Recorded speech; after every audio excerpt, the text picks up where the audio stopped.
कैसे हो यार आप सारे। तो एपिसोड 2 में आपका स्वागत है। और एक चीज मेरे को आपसे सजेशन चाहिए कि इस पर्टिकुलर जो हमने सीरीज शुरू करी है इसका नाम क्या रखें। कोई शो रखें, बिधूड़ी शो करके, या क्या रखें, उसका सजेशन प्लीज देना। खैर, ये 24 आवर्स, लास्ट 24 आवर्स या लास्ट 48 आवर्स में जो भी कुछ हुआ है उसकी अपडेट का ये एपिसोड 2 है। आज हम जो बातचीत करेंगे वो करेंगे, पहले तो ट्रंप की बातचीत करेंगे। ट्रंप ने अपनी खुद की तारीफ करते हुए बोला कि यूएसए में कोई ऐसा प्रेसिडेंट आया जिसने इंडिया को एक्सपोज किया है कि इंडिया जो है वो बहुत ही महंगे टैरिफ लगाता है यूएसए के प्रोडक्ट्स पे, और इसीलिए यूएसए के प्रोडक्ट्स जो है वो इंडिया में बिक नहीं पाते। उसके एक्सपोज की वजह से इंडिया ने टैरिफ को कम करने के लिए इंडिया राजी हो गया है। तो उस पर बात करेंगे कि क्या ये सच में रियलिटी सच है या नहीं है। दूसरा बात करेंगे कि इंडिया के जो नेवी ऑफिसर थे कुलभूषण जाधव, उनको अरेस्ट कराने में, पकड़ने में एज अ रो एजेंट बता के जिस बंदे का रोल था मुफ्ती शाह मीर, ऐसी रिपोर्ट्स है कि उस पर हमला हुआ है। फिर पाकिस्तान ने अफगानिस्तानी सिटीजन्स को लास्ट वार्निंग दे दी है, 31 मार्च तक उन्हें पाकिस्तान छोड़ के जाना है, अफगानिस्तान सिटीजन्स को जो वहां पे इलीगली रह रहे हैं, कहने का मतलब। फिर बात करेंगे संभल के जो सीईओ साहब है जिन्होंने कमेंट किया था या प्रेस में बोला था कि जुम्मा जो है वो 52 बार आता है पूरे साल में, होली जो है वो सिर्फ एक दिन आती है, तो एक दिन आप घर से बाहर ना निकलें अगर आपकी भावनाएं आहत होती है। तो उस पर योगी जी का भी रिप्लाई आया है जब रिपोर्टर्स ने उनसे सवाल पूछे कि आपका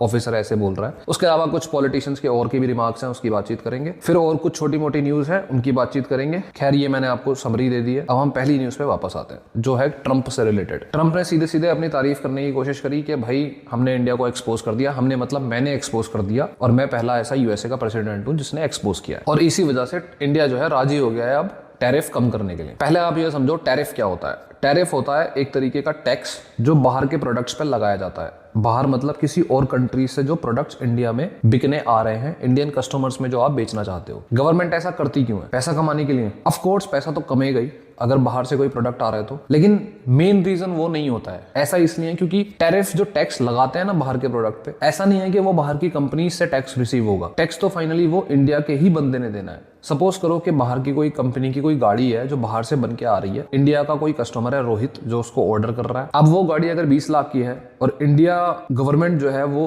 100% उस पर टैरिफ लगा रही है, तो वो इंडिया आके 40 लाख की हो जाएगी और गवर्नमेंट के पास 20 लाख रुपए चले जाएंगे। तो फाइनली गवर्नमेंट ने 20 लाख रुपए कमाए तो सही, लेकिन कमाए तो वो इंडियन सिटीजन से ही, कंपनी का तो नुकसान हुआ नहीं बाहर वाली का। तो फिर गवर्नमेंट ऐसा कर क्यों रही है? गवर्नमेंट इसलिए करती है ताकि इंडिया के अंदर की जो कंपनीज है वो अच्छा कर सके, उनको अननेसेसरी बहुत गंदा वाला कॉम्पिटिशन फेस ना करना पड़े। सपोज करो इंडिया में कोई कंपनी है गाड़ियों की, बढ़िया गाड़ी बना रही है, मेहनत कर रही है, कोई नई इनोवेशन लेके आई है कि भाई हम ईवी बनाएंगे या हाइड्रोजन फ्यूल के साथ बनाएंगे, लेकिन उसी फील्ड की जो अमेरिकन कोई कंपनी है उसका जो टर्नओवर है या फिर उसका जो वैल्यूएशन है वो ट्रिलियंस ऑफ डॉलर्स का है। वो चाहे तो इंडिया के मार्केट को ग्रैब करने के लिए लॉस में गाड़ी बना बना के बेच सकते हैं कि भाई इंडिया का पहले मार्केट ग्रैब कर लेते हैं, उसके बाद फिर हम प्रॉफिट कमा लेंगे। तो ऐसी प्रैक्टिसेस से बचने के लिए और बाहर की कंपनीज इंडिया की कंपनीज और इंडस्ट्रीज को खराब ना कर दें या उनका बिजनेस ना डुबो दे, इसलिए ये सारे मेथड्स का इस्तेमाल होता है। दूसरा एक और रीजन होता है करने का, इंडिया ये चाहता है कि भाई बाहर की कंपनी है ना आपकी, आप इंडिया में आओ, इंडिया में अपना मैन्युफैक्चरिंग सेटअप करो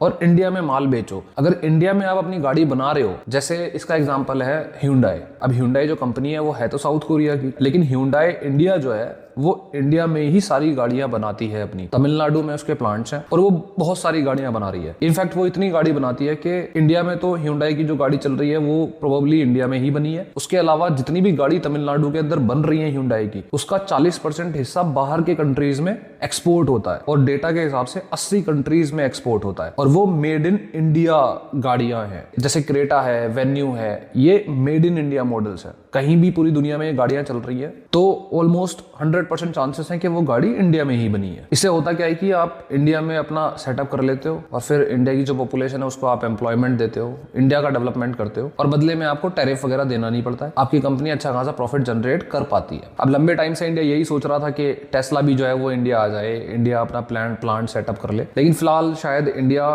टैरिफ अपने डाउन करने वाला है ईवी वगैरह सेक्टर्स में। इसके प्रॉफिट्स भी होते हैं टैरिफ लगाने के और नुकसान भी होते हैं। प्रॉफिट्स तो ये होते हैं कि आप इंडियन कंपनीज और इंडस्ट्रीज को बचा सकते हो। नुकसान ये होते हैं कि कई बार अगर आप इंडियन कंपनीज और इंडस्ट्रीज को बचाने की कोशिश करते रहोगे ना तो वो इनोवेशन नहीं करेंगे, वो प्रॉफिट बुकिंग करते रहेंगे, पैसा कमाते रहेंगे। जैसे इस टाइम पे हम बहुत सालों से सुनते आ रहे हैं कि ईवी फ्यूचर ईवी है। बाहर के कंट्रीज में ईवी बहुत आगे बढ़ चुका है, इंडिया में आज भी ईवी की गाड़ियां उतनी ज्यादा नहीं है। ऐसा इसलिए है क्योंकि प्रॉपर इंफ्रास्ट्रक्चर नहीं है। अब इंफ्रास्ट्रक्चर बनाने के लिए किसी को रिस्क लेना पड़ेगा, थोड़ा सा पुश करना पड़ेगा। हो सकता है उस कंपनी को कुछ क्वार्टर्स में या किसी फाइनेंशियल ईयर में लॉस भी हो, लेकिन करना पड़ेगा। अब ईवी सेक्टर में बहुत ज्यादा रिजल्ट्स तो दिखाई दिए नहीं है, इसीलिए शायद ये जो स्टेप है इंडिया का कि टैरिफ थोड़ा डाउन करेंगे। अब टैरिफ्स जो डाउन करेंगे वो सिर्फ गाड़ियों पे नहीं करेंगे, बहुत सारे प्रोडक्ट्स पे करने की चांसेस हैं। ये तो सिर्फ मैंने एक एग्जांपल दिया था ईवी का कि भाई कई बार टैरिफ को कम करना फायदेमंद भी हो जाता है। बाहर से कंपनीज अपना माल बेचती हैं तो इंडियन कंपनीज पे प्रेशर आता है कि भाई बनाओ, बढ़िया प्रोडक्ट बनाओ। बाहर की कंपनीज माल भेज रही हैं, वो बेच रही हैं। खैर मूविंग ऑन, मुफ्ती शाह मीर जो बंदा है जिसपे ये क्लेम करा जाता है कि इस बंदे ने, ये पाकिस्तानी इंटेलिजेंस एजेंसी ISI, उससे इसके कनेक्शन है और उसकी हेल्प करते हुए इस बंदे ने इंडिया के नेवी ऑफिसर कुलभूषण जाधव को ईरान से अरेस्ट करवाया था, ये बोल के कि ये बंदा जो है वो रॉ एजेंट है। और अब की न्यूज ये आ रही है कि मुफ्ती शाह मीर को किसी ने गोली मार दी है, उस पर किसी ने अटैक कर दिया है। हालांकि इस बंदे पे पहले भी 2 बार असैसिनेशन के अटेम्प्ट हो चुके हैं, लेकिन ये बच के निकल गया था। पर इस बार शायद रिपोर्ट्स आ रही है कि थोड़ा सा मामला जो है वो क्रिटिकल है, या हो भी सकता है 1% की शायद वो अब इस दुनिया में नहीं है। ये इंसिडेंट हुआ बलूचिस्तान में, तूरबट एक एरिया है वहां पे। खैर इस मुद्दे से रिगार्डिंग कुछ और भी बातें हैं, जैसे कुलभूषण जाधव जो थे, जब पाकिस्तान में वो थे और उनको अरेस्ट करा गया था तो उनकी फैमिली मिलने गई थी उनसे। तो उनकी जो माँ थी और वाइफ थी, उनके माथे की बिंदी और जो हाथों के कंगन वगैरह थे वो भी उतरवा लिए गए थे मिलने से पहले, जो एक रिलीजियस सिग्नेचर होता है। पर चलो इसमें तो खैर मैं ज़्यादा कुछ खास नहीं बोलूँगा, आप जो बोलना चाहो बोल सकते हो। मूविंग ऑन, तो ऐसा ही है। अब इसी से रिलेटेड ही अगली न्यूज़ है कि पाकिस्तान ने अफगानिस्तानी सिटीजन्स को एक अल्टीमेटम दिया है कि वो 31 मार्च तक पाकिस्तान छोड़ के चले जाए। ऐसा रिपोर्टेडली शायद इसीलिए करा जा रहा है क्योंकि अभी जो ये इंसिडेंट हुआ है, जो मैंने अभी आपको बताया, मुफ्ती शाह मीर पे जो हमला हुआ है, और उस टाइप के कई सारे हमले ऑलरेडी पाकिस्तान में हो चुके हैं। जनवरी से लेके रिपोर्ट के हिसाब से 24 सुसाइड बॉम्बिंग्स हुई हैं पाकिस्तान में, और उनमें से 14 बॉम्बिंग्स में अफगान सिटीजन्स का नाम सामने आया है, ऐसा पाकिस्तान कहता है। दूसरा, बलूचिस्तान में पाकिस्तानी आर्मी का एक कैंपस टाइप था, उस पर अटैक कर दिया गया। उस अटैक में भी 11 लोगों का नाम सामने आया था, तो 11 में से जो 8 थे वो अफगानी सिटीजन थे, ऐसा पाकिस्तान का कहना है। और उनका मानना है कि अप्रोक्सीमेटली 17 लाख लोग ऐसे हैं जो अफगानी सिटीजन है और पाकिस्तान में रह रहे हैं, उनके पास कोई वीजा नहीं है, कोई डॉक्यूमेंटेशन नहीं है प्रॉपर। तो अब ये पाकिस्तान प्रॉब्लम फेस कर रहा है कि रिफ्यूजीज बहुत सारे हो गए हैं। ये रिफ्यूजीज पाकिस्तान में आए भी तब थे जब तालिबान ने अफगानिस्तान पे कंट्रोल ले लिया था। तो अब पाकिस्तान एक्चुअल में, वो होती है ना कहावत कि you reap what you sow, वो वाली कहानी है, जो आप बो रहे हो वही आप काटोगे। अफगानिस्तान में लॉन्ग टर्म जो इतनी इंस्टेबिलिटी थी उसमें पाकिस्तान का अच्छा खासा रोल है। जब यूएसए के अफगानिस्तान में अच्छे खासे इंटरेस्ट थे तो पाकिस्तान के थ्रू ही फंडिंग इस्तेमाल करी जाती थी और पाकिस्तान उस टाइम पे काफी बिलियंस ऑफ डॉलर्स का बड़ा अच्छा खासा फायदा उठा रहा था। लेकिन अब सिचुएशन चेंज हो गई, अफगानिस्तान से यूएसए का इंटरेस्ट खत्म हो गया, यूएसए वहां से निकल गया। अब जितनी भी अफगानिस्तान में इंस्टेबिलिटी है उसका जो खामियाजा है वो पाकिस्तान भुगत रहा है। और अजीब बात देखो, जो हमारी अगली न्यूज है कि अभी यूएसए ने अपनी एडवाइजरी एक इशू करी है, ट्रैवल एडवाइजरी, के पाकिस्तान के तो मोस्टली एरियाज में आपको ट्रैवल नहीं करना है क्योंकि वहां पे टेररिस्ट अटैक कभी भी हो सकता है। पाकिस्तान के बलूचिस्तान और खैबर पख्तूनवा में आपको जाना नहीं है, ये एडवाइजरी है। और इंडिया पाकिस्तान बॉर्डर पे नहीं जाना है। तो पाकिस्तान का अगर आप मैप देखोगे तो खैबर पख्तूनवा और बलूचिस्तान को निकाल दोगे तो बस थोड़ा सा ही रीजन बच जाएगा, उसमें भी इंडिया पाकिस्तान बॉर्डर आ जाएगा। कहने का मतलब आपको पाकिस्तान के अंदर नहीं जाना है, वहां पे टेररिस्ट अटैक्स हो सकते हैं, आप अपनी जिम्मेदारी पे जाएं। तो इस टाइम पे इकोनॉमिक क्राइसिस के साथ पाकिस्तान बेचारा अकेला खुद ही फेस कर रहा है। जो लोग साथ में थे वो चले गए, उल्टा वही कह रहे हैं कि भाई पाकिस्तान सेफ प्लेस नहीं है, टूरिस्ट वहां पे ट्रैवल मत करना। खैर moving on, 3 civilians Kathua district में, कठुआ पड़ता है अपना जम्मू में, वहां पे 3 सिविलियंस की डेड बॉडी मिली। दर्शन, योगेश, वरुण सिंह इनके नाम थे। 40 साल 32 साल उनकी उम्र थी और एक बंदे की उम्र थी 15 साल सिर्फ, मतलब एक टीनेजर। और अजीब बात यह है कि ये तीनों ही लोग जो है एक शादी में गए हुए थे और 6 मार्च या 5 मार्च इन दोनों के बीच में ये तीनों गायब हो गए और किसी को कोई खबर नहीं मिली। उसके बाद फिर सर्च ऑपरेशन शुरू हुआ पुलिस का और ड्रोन के थ्रू पता चला इनकी जहां बॉडीज पड़ी थी वो। तो प्रोबेबली जो अटैक है ये सिंपल अटैक तो नहीं हो सकता, हालांकि किसी भी टेररिस्ट ग्रुप ने अभी तक इसकी रिस्पॉन्सिबिलिटी भी नहीं ली, पर सिंपल अटैक तो ये नहीं हो सकता।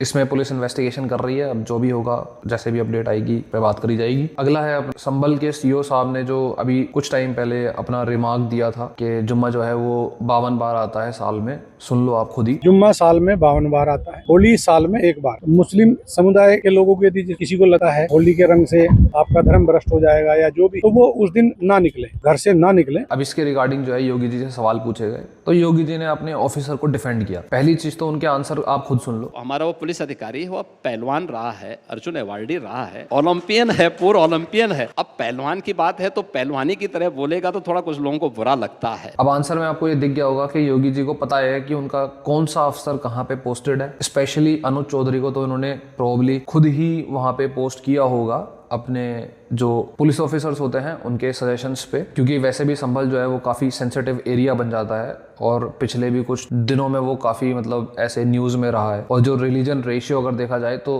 थोड़ा सेंसिटिव तो वो रीज़न है। खैर, अनुज चौधरी को लेके एक और वीडियो है जो मैं आपको दिखाता हूँ। ये वीडियो में आजम खान है जो यूपी के ही पॉलिटिशियन है और समाजवादी पार्टी के लीडर है। वीडियो देख लो आप। समाजवादी ने रिकॉग्नाइज किया था पहलवान तो सबका ही रहता है, एहसान याद है, एहसान तो क्या पहलवान थे।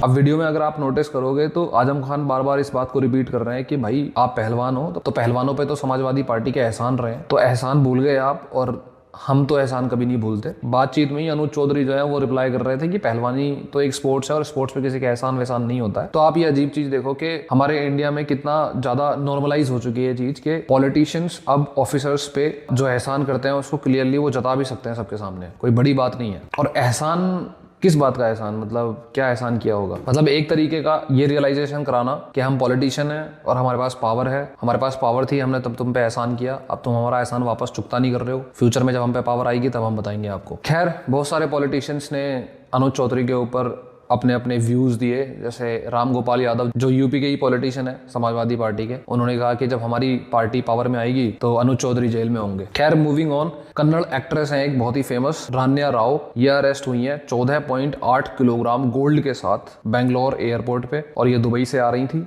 जो DRI है अपनी, डायरेक्टरेट ऑफ रेवेन्यू इंटेलिजेंस, इनको शक हुआ इन पे क्योंकि ये पिछले साल में 17 ट्रिप्स दुबई की ले चुकी हैं, और रिकॉर्ड्स के हिसाब से जितना DRI ने एनालाइज करा कि कोई खास प्रोफेशनल इंटरेक्शन इनका होता नहीं है किसी से, तब किसी कंपनी से या किसी बिजनेसमैन से, या कोई बिजनेस चल रहा हो ऐसा कि भाई बहुत सारी ट्रिप्स लेनी पड़ रही हैं। तो इसी शक के बिना पे जो DRI है उन्होंने रान्या राव को एयरपोर्ट पे पकड़ लिया। जब चेकिंग वगैरह हुई तो फिर 14.8 किलो सोना मिल गया जो वो स्मगल कर रही थी इंडिया में ताकि पैसा कमाया जा सके। अब बात क्या है ना कि जो दुबई में सोने का रेट है और इंडिया में जो सोने का रेट है उसमें अप्रोक्सीमेटली 10,000 रुपए पर तोले का डिफरेंस है। ऐसा इसलिए है क्योंकि दुबई जो है वो बहुत सारे टैक्सेस वगैरह नहीं लगाता है, इंपोर्ट ड्यूटीज नहीं लगाता है, तो उससे जो गोल्ड के प्राइस है वो कम हो जाते हैं। दुबई ऐसा इसलिए करता है क्योंकि उसे टूरिस्ट में ज्यादा इंटरेस्ट है। गोल्ड वो आपको सस्ता दे देगा, आप आओ हमारे यहाँ टूरिज्म एंजॉय करो, वहां आप पैसे खर्च करो, हम उस बेसिस पे अपनी इकोनॉमी चलाएंगे। तो 10,000 पर तोले के हिसाब से आप लगा लो, 14.8 किलो हुआ तो 1.5 करोड़ का प्रॉफिट है सीधे सीधे एक ट्रिप पे सिर्फ। हालांकि पकड़े जाने के बाद रान्या रॉय ने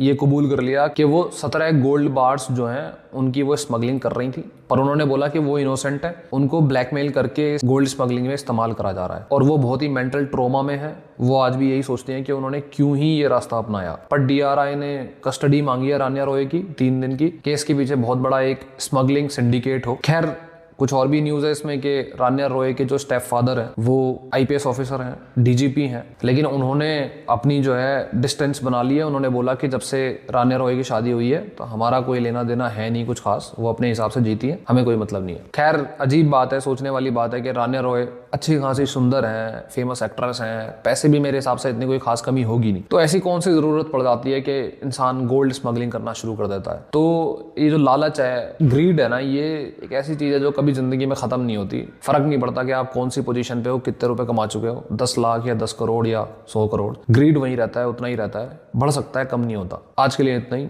सी यू टुमारो।